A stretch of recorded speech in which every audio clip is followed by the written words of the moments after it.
নমস্কাৰ আমাৰ এই চেনেলৰ নতুন এটা ভিডিঅ'লৈ আপোনালোক সকলোকে পোনপ্ৰথমে স্বাগতম জনাইছো। আজি এই ভিডিঅ'টিৰ জৰিয়তে এনে এজোপা বন তথা এনে এজোপা গছৰ বিষয়ে আপোনালোকৰ লগত আলোচনা কৰিম যিজোপা গছ তথা যিজোপা বনে আপোনাক অকাল মৃত্যুৰ পৰাও আপোনাক বচাব পাৰিব তথা আপুনি আপোনাৰ ঘৰত যদিহে এইজোপা শাক নাইবা এইজোপা বন নাই তেনেহলে নিশ্চয়কৈ আপুনিও আপোনাৰ ঘৰতে ৰোপণ কৰি থওক।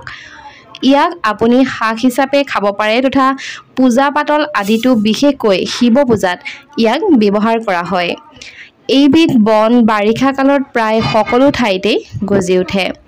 ইয়াৰ সোৱাদ হৈছে সামান্য তিতা। ইয়াৰ এটা বিশেষ গোন্ধও আছে। সেই গোন্ধটোৰ কাৰণে বহুতে ইয়াক খাবলৈ বেয়া পায়। কিন্তু এক কথাত সৰ্বগুণী এই বনৌষধিবিধ খোৱাৰ অভ্যাস ৰাখিলে আমি বহুতো ৰোগৰ পৰা নিজকে বচাই ৰাখিব পাৰোঁ। ইয়াৰ ঔষধি গুণ সৰ্বৌষধি নহৰু নেমুটেঙা তুলসী আৰু অমৰলতাতকৈ কোনো গুণে কম নহয় বুলিব পাৰি। ইয়াৰ কোনো ধৰণৰ পাৰ্শ্বক্ৰিয়া নাই, গতিকে সৰু ডাঙৰ সকলো লোকে নিশ্চিত মনে ইয়াক খাব পাৰে।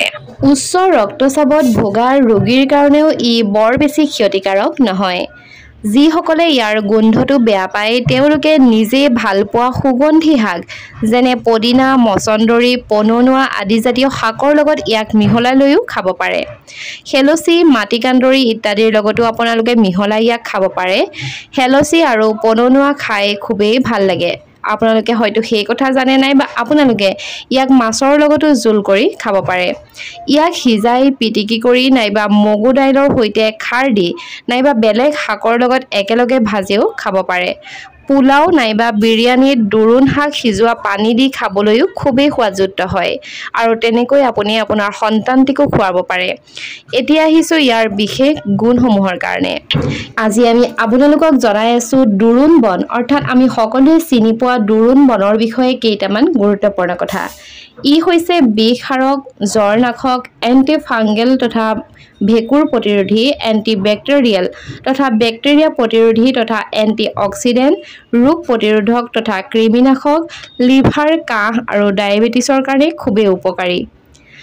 ইয়াৰ খোৱাৰ কিছু নিয়ম আছে তথা জ্বৰ নাইবা মূৰৰ বিষ আৰু কাহ হ'লে 4ৰ পৰা 5টা আগ পিচি লৈ যদিহে আপুনি ইয়াৰ ৰস খাব পাৰে তেনেহ'লে খুব সোনকালে আপুনি এইসমূহৰ পৰা উপশম পাব। কেঁচুৱাৰ যদিহে বাৰে বাৰে কাহ হৈ আছে তেনেহ'লে কেইপাহমান ফুল পিচি যদিহে মৌৰ লগত আপোনালোকে খুৱাব পাৰে তেনেহ'লে খুব সোনকালে উপশম পাব। হাঁপানী নাইবা শ্বাস প্ৰশ্বাসৰ যিকোনো ৰোগত দোৰোণ বন পানীত উতলাই পানীৰ ভাপ ল'ব পাৰে।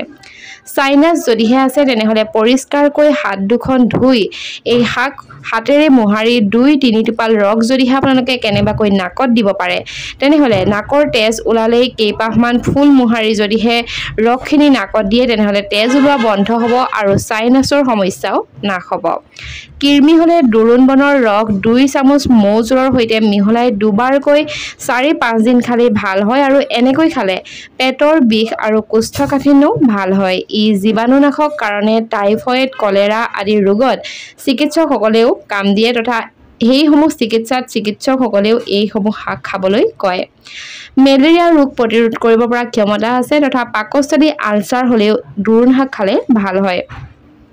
পোক পতংগ আদিৰ দংশনত ইয়াক থেতেলিয়াই লগোৱাৰ উপৰিও খাবলৈ দিয়া হয় আৰু ৰস ঢালি চিকিটমান সানি দিলেই ভাল হৈ যায়। একজিমা স্কেবিজ চৰিয়াচিছ জাতীয় দীঘলীয়া ৰোগৰ ক্ষেত্ৰতো ইয়াক আপোনালোকে খালে সুফল পাব। কটা ঘাঁ জুয়ে পোৰা থেতেলা খাই দুখ পোৱা নাইবা ফুলি উঠা আদিতো ই খুবেই ফলদায়ক।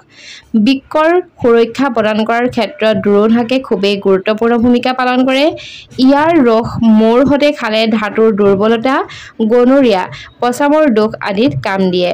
মাহেকীয়াত যি পেটৰ বিষ হয় আৰু অনিয়মীয়া মাহেকীয়াৰ এই দুয়োবিধ ৰোগতে ই উপকাৰী তথা ৰক্তচাপ বেছি হ'লেও ইয়াক খাব পাৰে। দাঁতৰ বিষত ইয়াৰ শিপাৰ ৰস লগাব পাৰে নাইবা বাৰ্চৰ সৈতে ব্যৱহাৰ কৰিব পাৰে। ই লিভাৰ সক্ৰিয় ৰাখে আৰু ভোক নলগা হ'লে ভোক বঢ়ায়। কোনো জটিল ৰোগত শৰীৰ স্বাস্থ্য বেয়া হ'লে নাইবা ওজন কমিলে আপোনালোকে নিশ্চয়কৈ দোৰোণ বন খালে উপশম পাব।